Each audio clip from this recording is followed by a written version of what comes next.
People lived in trailers for up to 2 years in the East Forest Park neighborhood in particular.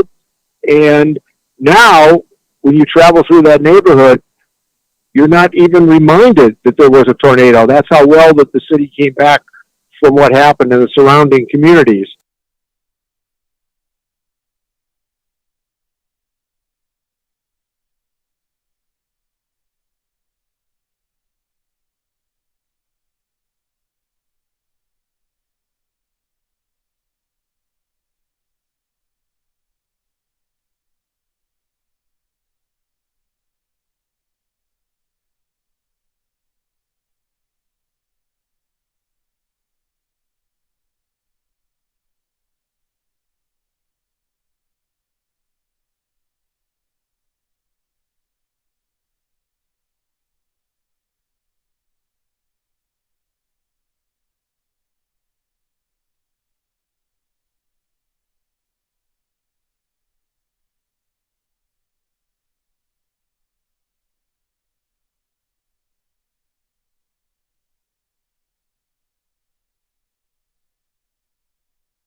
This is The Rundown, your weekly news in review from Western Mass.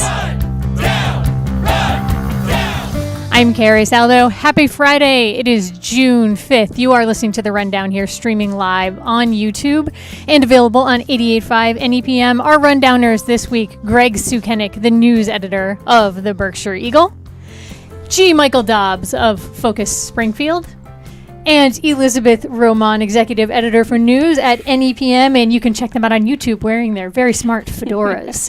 If you have thoughts, email therundown@nepm.org. And coming up later, our panel's thoughts on General Electric's proposed plan to clean up PCBs in the Housatonic River. License plates readers in use in Agawam are being given a second thought after some public complaints. Plus, a look at how several Hampden County communities have recovered 15 years after the devastating 2011 tornado. But first, something from the Berkshire Eagle. As sewage sludge disposal options narrow, local officials warn that tons of it will have nowhere to go, aka the hidden reason the cost of taking care of your business is getting more expensive. Yes, I went there. This is Izzy Bryers reporting from the Berkshire Eagle, quoting, "Every day, Berkshire County's wastewater treatment plants produce tons of sewage sludge that must go somewhere, to an incinerator, a landfill, or less commonly now, into land as fertilizer. But those disposal options are narrowing. Environmental concerns have made the fertilizer options less attractive, and fewer places like landfills accept it. This is driving up costs for treatment plants, which inevitably means residents are going to bear the brunt of that." Greg Sukiennik, what stands out to you here in Izzy's reporting? First of all, it was an excellent job by Izzy. What stands out to me, perhaps, is some of the underlying reasons for the costs. You would think, oh, trucking, or labor. No, the contamination in the waste stream. We're talking about the PFAS forever chemicals, like one might find on a nonstick pan, or even heavy metals. It's like the contamination is. I mean, because previously, a lot of this stuff was used sort of, I guess, once pasteurized or something as compost or or sort of top cover. Yeah, there's which, this which complex, blows my mind as well, but that's another. But there's a complex process of making this palatable for compost. Exactly. But when you have contamination in that, that suddenly becomes unusable, because then now you're introducing those things potentially into the food stream. Yeah. And so, and removing contaminants, as we'll learn later in the show, is expensive. So, and those costs are borne by some small towns in northern Berkshire County, where there's the ratepayer is the person who always has to pay for something like this, in the water or sewer. I mean, that's the way those are set up. They're supposed to rely upon, it's supposed to be self-sustaining, but there's a point where that's no longer economical for these communities, and they're really struggling to try to find solutions. You hit on PFAS, which they're these so-called forever chemicals. They include 14,000 man-made chemicals used in everyday products, ranging from cookware, cosmetics, clothing, kids' toys, and bedding. There's a push to a state bill that would have them removed have those items removed from children's products. It would give 5 years for that to happen. We saw back in a few years ago, the governor passed a law that said these PFAS can no longer be in firefighting materials, the turnout gear that firefighters wear. And the foam. Yes. Because of the potential that these cause cancer. Right. I mean, and our nearby listeners in Vermont, southern Vermont, know about this, because Pownell and Bennington had to deal with losing their water sources because PFAS got into their wells. And we've talked about that here. Elsewhere in Western Massachusetts, Maine and Connecticut have banned land application of wastewater sludge because of the PFAS concerns. There's pressure building in Massachusetts, Elizabeth, to do the same. Do you think we might see that happen here in Massachusetts? I honestly, I think so. We there was a lawmaker hearing a couple months ago that Phil Bishop, one of our NEPM reporters, he listened in on, and I actually wrote down the quote from a young farmer from Sheffield that spoke up against it and in favor of the ban, which was, it's making it difficult for generational transition of farms. The fact that younger farmers are very conscious of what's going in their fertilizer, of what they're growing, and how expensive it is to test soil in order to find out if farmers before them used this sludge as a fertilizer. So the idea that young people who want to get into farming, into agriculture, are nervous to buy small family farms because they're afraid of what's going to grow out of there and what they're going to be feeding people. It's an interesting thing that maybe 20, 30, 40 years ago people weren't thinking about when they were using this product as a fertilizer. Right, because these chemicals, it wasn't like initially, well, as far as we know, companies didn't know that there was potentially harmful things in them, but now they're used in so many different things. Izzy Briers pointed out this has some broader implications, right, well beyond the Berkshires, lots of communities. Everybody has wastewater treatment plants, and everyone needs their sludge to go somewhere. I was really surprised, Mike Dobbs, at the extent to which this material is trucked elsewhere for disposal and incineration. Izzy Briers pointed out a 2024 study commissioned by the State Department of Environmental Protection projected that by 2028, at least 12,000 dry tons of sludge would have no clear disposal outlet given the current management conditions. What do you think? Well, let's take a look at the problems that all municipalities have had in the last 20 years about regular old garbage, the stuff that we throw out. So we've closed landfills, and now we have transfer stations where our garbage is put onto trucks and it's brought somewhere. And it's sort of like, if it's out of our view, it's out of our mind. There's this assumption that somehow the authorities, the government, is taking care of these things. And the answer really is, no, we're not. We're not thinking ahead enough. And yes, we have made a lot of efforts in terms of things like recycling to take things out of the waste stream. But again, people don't seem to realize that basically recycled materials that are successfully recycled are a very, very small percentage of what you're putting in your recycle bin. So, this is not surprising. We kick these cans down the road all the time. And unfortunately now, there comes a time where you have to pay. You have to figure out a solution. Well, WBUR, as I alluded to earlier, reported Thursday that there's legislation on Beacon Hill that would give manufacturers up to 5 years to remove the chemicals from children's products sold in the state. That was shocking to me as a parent to recognize that these materials, these PFAS, are in some of the things Everything. that your kids might be snuggling with or wearing, playing with. What do you Putting think? in their mouths. Yes, exactly. Sure. What do you think about the potential of the legislature weighing in on this specific to kids? We said they did it for firefighters. Well, I think that everything is all about implementation. Whatever they propose, the implementation has to be something that's actually realistic. And you should be able to get the industry involved behind it. And I don't know the answer to that question. And we may not know that until we actually see these bills come through the system. Go ahead, Lisa. And it's a complex issue because Izzy, such a great job by Izzy on this article. I was like, enthralled. The last line I think she has is like, well, we all need water, right? We all use water. So it's so complicated because it's like as a consumer, as a person who uses water, I don't think about it being divided into sludge, dry product, and wet product, and where my clean water is being recycled from. And and they tell you like, don't use that much water and don't get in a long shower. But those things actually have a cost associated with them. They have a cost to your health and they have a cost to our, to our finances as well. So I see that legislation passing, particularly the one with children.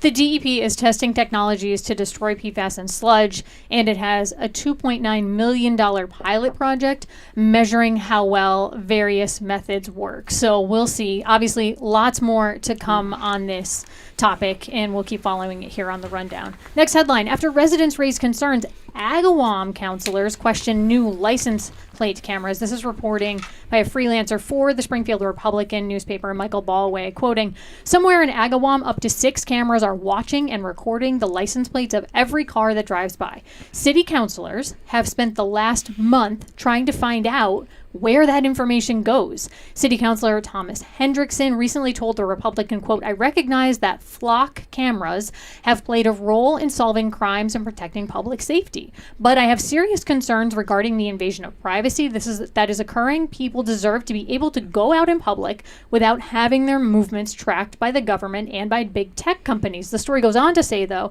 the cameras are made by Flock Safety, a police technology company. The council's skepticism comes about 9 months after city councilors themselves, including Hendrickson, unanimously approved the funds for this project.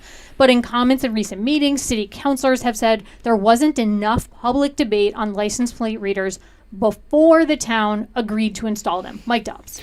Okay, so there is now a movement in Massachusetts. There's a website for an anti-flocking. Hey, I pronounced that correctly, folks. I don't want Carrie to get into trouble here. An anti-flocking effort, and it is talking about the fact that this technology is an AI technology, that it's gathering this information, and people are very concerned about it. What I think is interesting about this is I'm sure that when the Agawam Council approved it, 9 months ago? Mm-hmm. 9 months ago, we weren't quite in our AI, what the hell is happening and how is this going to affect us mode in this country, which is now growing. So I would ask the counselors, what kind of contract do you have? What does the contract specify? Why did you agree to it if you're not sure where this information goes to? And City Council is kind of saying for its part, well, we need to talk to the police chief, which there's been a little bit of, sounds like from the way the paper reported it, not a ton of communication going on there. The mayor has stepped up and shared his comments, which I'll share in a second. But I wanted to say first that, Flock's CEO Garrett Langley told Forbes magazine in 2025, its cameras help solve an estimated 1 million crimes in the United States. And he predicts that in less than 10 years, Flock cameras, airborne and fixed, will eradicate almost all crime in the U.S. He acknowledges that programs to boost youth employment and cut recidivism might help. Now, for the mayor's part in Agawam, Christopher Johnson said, quote, "These are deployed on public roads and you are traveling on a public way. How is that invading anyone's privacy?" Thoughts on that, Greg Sukiennik? The civil rights implications are astonishing in all this. And it's interesting to hear a CEO basically quote the plot of RoboCop. I was going to say, that's RoboCop. But, big ups to Officer Murphy. What's the thing about why people go to Agawam? They go to Six Flags, right? Or Rocky's Ace Hardware. But if you're parking for the Big E. But you don't expect that your trip to a theme park is going to result in the government having a snapshot of your license plate and an idea of, where you were going and when you were going.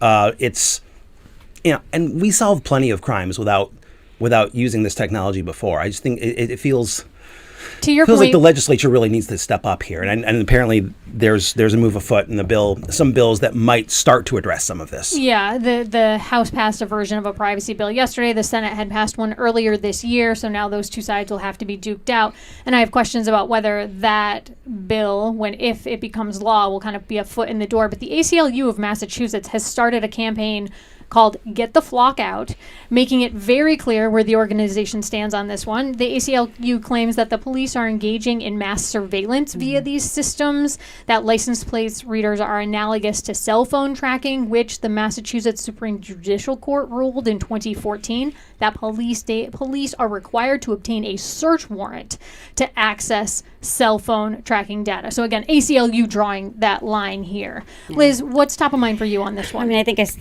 I agree with Mike that this idea of 9 months ago when they were looking at it, they should have asked a lot more questions. And now they're saying there wasn't enough public input. Isn't it their job to bring people forward and give an opportunity for a hearing before they made this decision? Trying to be sympathetic to them because, again, we are in sort of like this increasing Orwellian society where all of our movements are being tracked all of the time. And why is this any different? But I think it's the lack of transparency. People don't even know what streets these are on. So they're just randomly going through their little town every day and they have no idea where they're being monitored. And that's just not okay. We can't keep allowing this in incremental, steps of giving away our freedoms and giving away our privacy, even if it is for, the great cause of solving a hit and run, which is what the Michael said in the story, right? At least one and that's instance. important, but I just feel like people should know. People should know where these things are, and they should be able to have some autonomy when they live in the town and they pay taxes there. I think it'll be important to hear from Agawam exactly where this data is going and who it's being shared with, because as I read it, Flock allows each municipality that signs on to these contracts. They spent about $58,000 of casino mitigation fund money to cover the cost of this technology. But it's up to local municipalities to choose. Are we just keeping this in-house? Are we sharing it with the larger Flock system, which could mean that federal authorities could have access to this information? So the ACLU is concerned, does this then become an issue where federal agents, ICE perhaps, are seeing these license plates and tracking them to individuals in very specific locations? So big questions: who stores the images and data from Agawam cameras, and whether anyone outside of the police department is having access to this. Next steps: Agawam City Council intends to discuss this again. June 15th, there is a meeting, and they've invited the police chief, Eric Gillis, to come and attend and share more information. So I'm sure there'll be more to come on this one. And still ahead, here on the rundown, our panel discusses General Electric's plan to clean up PCBs in the Housatonic River, because that's General Electric's next stage is now public. The public can also weigh in. Plus, reflecting 15 years after a tornado hit Hampden County. You're listening to The Rundown here on 88.5 NEPM and streaming on YouTube. Stay with us.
Welcome back to the Rundown here on 88.5 NEPM. Still talking about the last segment. I'm joined again by Greg Sukiennik, G. Michael Dobbs, and Elizabeth Román. Let's get back into it. We'll start with reporting from you this week, Greg. General Electric outlines its final rest of river cleanup proposal for the Housatonic River. Obviously continuing coverage here for the Berkshire Eagle and on the Rundown. And as you wrote about it this week, this pertains to the chemical legacy of power transformer manufacturing in Pittsfield. I love how you took something so broad and made it so succinct. Give us some more backstory. Thanks. My editor said the same thing, by the way, so thank you. So we're talking about Reach 5A. We're talking about like the first 5 miles of like a 28-mile process of pulling, physically removing, not all, but some the agreed PCBs, upon the agreed upon level of portion. PCBs from the Housatonic River. So we're talking about 5 miles over 5 years, like a mile a year. We're talking about removing about 200,000 cubic yards of sediment. That's enough to fill 34 football fields a foot deep, Wow. or 65,000 walruses. I looked it up. That's also, and then restoring the river back to its, to try to prevent erosion, so that the armored cap that they put in will actually, behave as intended. It's a lot of the more things change, the more things stay the same. And the more things change parts are important. That we're at this point now, we're finally in public comment for something that's been brewing for decades, literally. That we've taken some cues from the first 2 miles of remediation of the east branch of the Housatonic River, which was far more armored with stone, and decided we're not going to do that. But the more things stay the same. We still have a landfill that most residents in Lee do not want.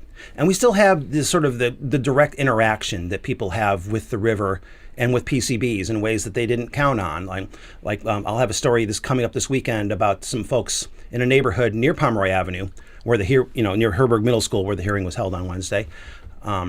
And so one of those neighbors has a proposal, where the government and GE asked to put an airborne monitoring station in their yard. Well, what does this mean for me? Do I need a lawyer? What does this mean for the value of my property? And one of the other neighbors has a 4.5-year-old kid, and twins due in a couple months. Yep. And people have long been concerned about the suspected link to cancer. Sure. I mean, the links to cancer, it was banned as a probable cause of cancer in 1979. And the EPA's solution is very much based upon sort of direct access to PCBs as a eating fish, eating waterfowl, mucking about in the river and its floodplains. But people are concerned about airborne exposure. And this is a massive land. You Yes. point out 1,594 pages of environmental science, regulatory compliance, and really specific detail. It's granular. On how this is going to be cleaned up. And so people now have kind of between now and August to digest. They can make public comments to the U.S. Environmental Protection Agency. But there were a couple of meetings this week that I know you were at. There's been criticism of the plan, especially with folks in Lee who are very upset about a low-level PCB contamination dump being there in that community as part of this proposed plan. What did you hear from people at the meeting this week? There's still there's going to be less truck traffic than would have been. One of the changes that came about is GE's agreement to use far more rail in transporting sediments to this landfill or out of the area if they're a higher level of sediment, contaminated sediment, that is. People are still concerned about the potential for airborne exposure.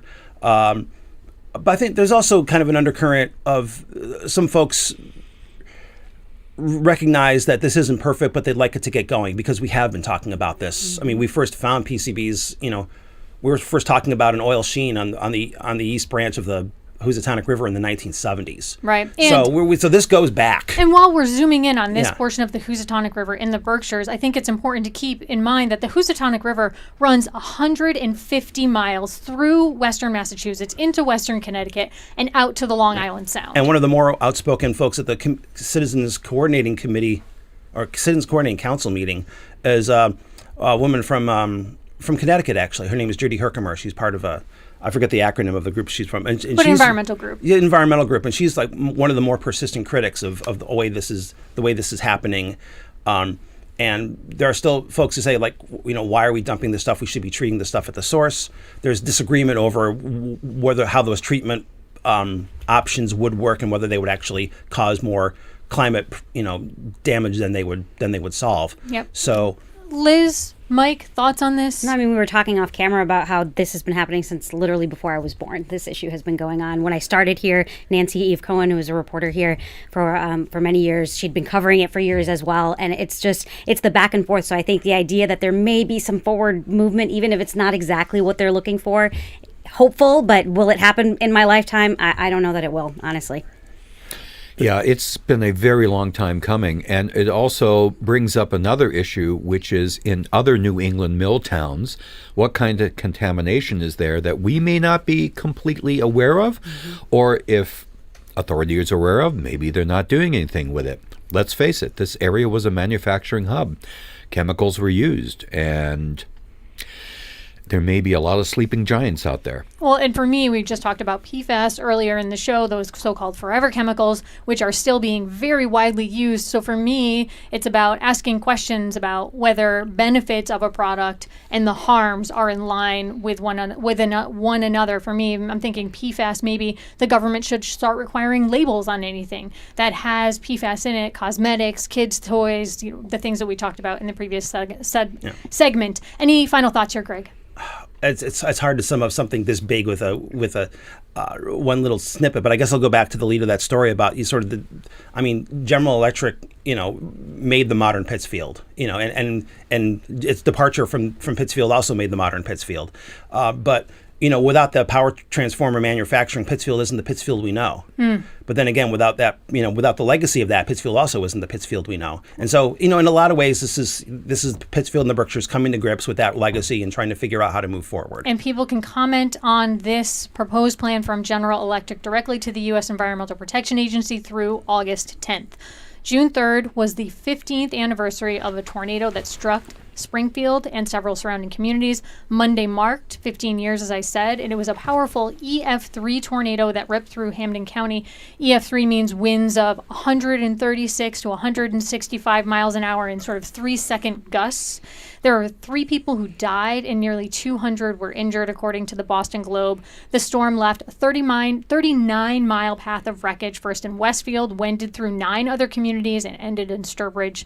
The damage was especially severe in Springfield, where buildings and homes were leveled over a path of several miles. And Mike Dobbs, you were among those who were impacted by this. Oh, yeah. Tell us, you focused and you wrote about it this week. Yeah, I wrote about it in the column that I put up on Medium, and my thrust of the column was the irony of all this is that we went through something terrible. We did get something good out of it.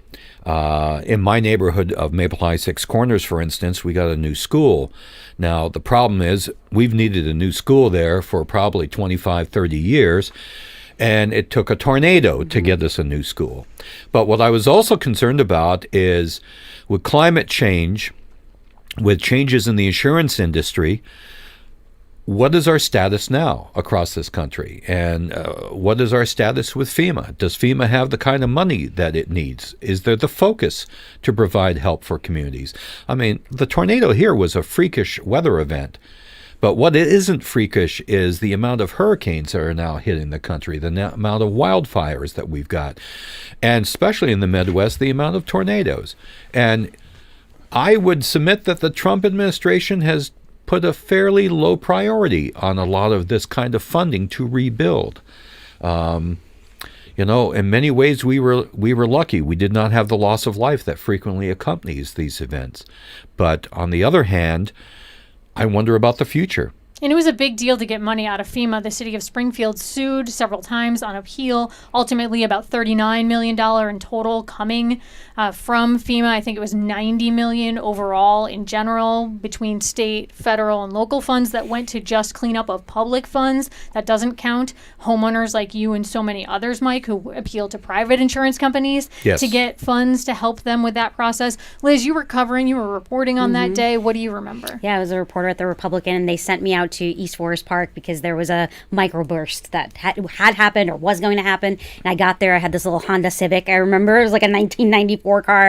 And I drove over and you could feel the wind. And when I got there, I got out and had my little notebook. I was ready to do interviews, and they rushed us all. Police rushed us all into a church, and we went into this basement, and then you could hear it. You could hear the sound of trees like breaking. You could hear the creaking sound of trees just falling on top of houses, and it was very quick. It wasn't something that lasted more than, I don't know, I was in that basement maybe 10, 15 minutes. We came out and it was complete destruction. I mean, it was that particular neighborhood, Island Pond Road, had such beautiful, gorgeous old trees, and they were just gone. People were just looking in disbelief. I didn't know how to approach people to ask them, as their house had a giant tree in the middle of it. Like, how do you interview people? I feel like I was too young, and I don't know that I did that great of a job, but it will live in my memory for forever. I'll never forget that. It looked like a scene out of a movie. You did the best that you could at the time, right? And there's been, Greg. Oh, I just remember I don't have a direct connection to this, but I was living in Connecticut at the time, and I remember just watching the footage of the tornado crossing, was it the I-91? I-91 and crossing the bridge, and I just backed that up and watched that over and over again, like it was disbelief, like it was a Josh Allen Buffalo Bills sports highlight, because how did that happen? Did this really happen in Western Mass? I mean, I know the tornadoes can happen in Western Mass. They're still relatively rare in my experience, but I mean, then tuning in later, you realize that the line of destruction that it carved, you could see it from space. That's a serious tornado. And from the historical standpoint, Memorial Day, May 29th, 1995, 3 people died and 24 people were injured, an estimated $25 million in damage in Great Barrington, when an F4 tornado struck that area, which means, wind burst gusts 166 to 200 miles per hour. That still had a bit of an impact on us, decades later. In 2024, in December, when the Butternut wildfire happened, the mountain where the fire was burning, it became difficult for firefighters to actually get through there and try to deal with the fire, because a lot of the trees that were felled by the tornado were still lying where they stand. It's a steep mountaintop, not the kind of thing you can just easily, clean up. And so that damage was still there and in the way.